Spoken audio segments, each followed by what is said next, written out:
How to choose a home inspector. A home buyer's guide to choosing the inspector that's right for you. 20 questions you should be asking. Since home inspection is a relatively low-cost startup and a low barrier to entry, it's critical to find a professional. You will find persons with varying degrees of competence and experience. You will find vastly different toolboxes and price points that are all over the place. So let's look at 20 different questions you should be asking your prospective home inspector. Question number 1, what is his or her experience and background? This industry has no prerequisites, like construction or code knowledge, or even internships. Question number 2, what certifications do they hold? This industry is flooded with certifications. Some inspectors obtain all of their qualifications from a single source. Some certifications are even bought.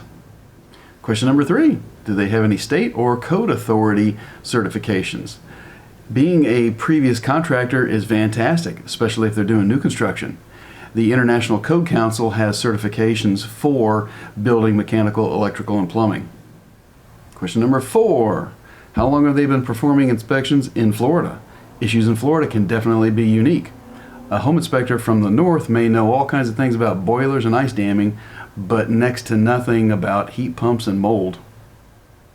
Question number 5, how many inspections have they performed? The more you do things, the better you tend to get at doing those things. However, be careful about the people that do 4 to 6 inspections a day. Question number 6, how long does the inspection take? The industry average is about an hour and a half. Some inspectors will be 2, 3, or maybe even 4 times that. The bottom line is the more you know, the longer it takes. If you can't recognize defects and violations, you simply move faster. Question number 7, what kind of tools do they have? A good inspector is going to have a lot of tools. That helps them make an educated and reliable opinion, not just a guess. It also shows a commitment to the industry and to their profession. Some tools are very expensive and inspectors simply won't even invest the money. Question number 8, do they use infrared? And if they do, are they at a minimum certified thermographer? There are a plethora of inexpensive cameras allowing virtually every home inspector to afford one nowadays. But if they're using cheap equipment and have no knowledge of building science, they can actually provide false and misleading information.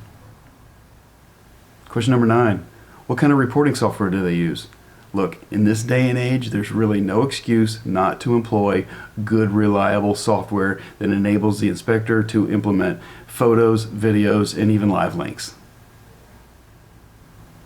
Question number 10, when will you receive the report? Some inspectors will be same day, other inspectors may be several days. Question number 11, what will the home inspection company do regarding air quality? Some inspectors flat out do nothing, others can take mold samples. That's great, but if you don't have a knowledge of building science in a hot, humid climate, you'll never be able to source the cause, and that's probably more important than taking any samples.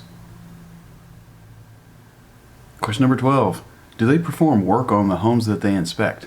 That would be an obvious conflict of interest and illegal in Florida. Other conflicts might be those that pay for work.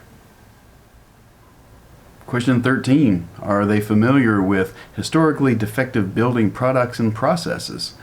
Those that rely on a checklist may fail to mention things like FPE, Zinsco, PEX, or Poly, and that can get you in some big trouble. Question 14, are they familiar with building science? In Florida, it is critical to have a good working knowledge of building science in a hot, humid environment. Problems can often be detected before they ever become problems, but only if you understand the building science. 15, do they perform safety recall checks for life of your major appliances? There are millions and millions of recalled appliances. They might be in your house. It'd be a great idea to know that and track them. Number 16, how about price? No doubt you're going to find them all over the board, and there's 2 basic reasons for that. 1, the qualifications of the inspector, and 2, the complexity of the inspection. Now, somebody with very little experience can only compete on price. That's all they have. No inspector is going to find everything, and some will shed far more light than others, and that's who you're looking for. 17, does the company have business systems in place? Somebody with an org chart, technology, and training will be around long after somebody who's answering their own phone in the attic by themselves. Number 18, does the inspector offer warranties? Some offer limited warranties for the roof, the structure, the plumbing, things like that. Others offer nothing more than your money back. 19, does the company offer advanced inspections? Are they able to offer things like sewer scoping, pool leak detection, bonding and stray voltage testing, advanced mechanical, things like that? And last but not least, question number 20, what kind of insurances do they have?